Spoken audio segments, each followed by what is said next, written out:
Selamat pagi, Assalamualaikum warahmatullahi wabarakatuh.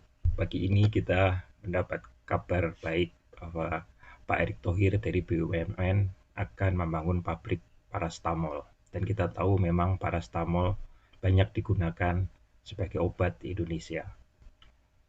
Beberapa waktu yang lalu sebetulnya parastamol sudah pernah diproduksi di Indonesia melalui Riasima Abadi. Memang masalahnya belum lancar karena intermediate-nya harus import dari luar negeri. Kalau kita lihat proses produksi parastamol, memang untuk membuat parastamol kita membutuhkan intermediate yang disebut dengan para-aminofenol. Nah, Riasima Abadi beberapa waktu yang lalu dalam memproduksi parastamol, para-aminofenolnya masih diimpor dari China, sehingga ketergantungannya sangat besar.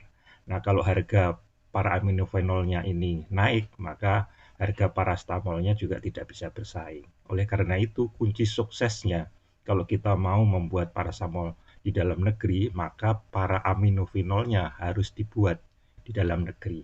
Pertanyaannya, apakah memungkinkan? Jawabnya sangat memungkinkan. Karena para-aminofenol ini berasal dari aromatik. Aromatik itu bisa diproduksi dari minyak bumi. Dan kita banyak minyak bumi yang sudah kita buat.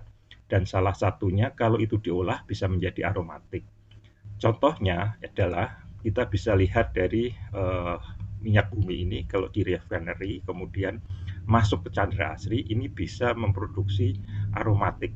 Nah, ini yang belum dikembangkan. Oleh karena itu, kalau kita ingin memproduksi parastamol, maka aromatik ini harus dikembangkan. Dan kita sudah pernah diskusi dengan Chandra Asri. Chandra Asri malah yang banyak dikembangkan adalah untuk etilen karena pemakaiannya banyak. Nah, ini kalau aromatik yang di Chandra Asri bisa dikembangkan, maka ini menjadi bahan untuk membuat intermediate-nya. Sehingga industri parastamol, para-aminofenolnya bisa kita buat dari dalam negeri. Jadi Chandra Asri bisa membuat aromatik benzennya, hanya memang ini masih ada satu missing link. Dari aromatik benzen memang harus satu industri yang bisa membuat para-aminofenol. Kalau ini sudah terjadi, para-aminofenolnya bisa dibuat di Indonesia, maka saya yakin ide Pak Erick Thohir untuk membuat parastamol di Indonesia akan baik dan mungkin Indonesia bisa menjadi salah satu suplai terbesar dari parastamol di dunia. Semoga ini bisa berjalan dengan baik. Amin. Ya Rabbal Alamin.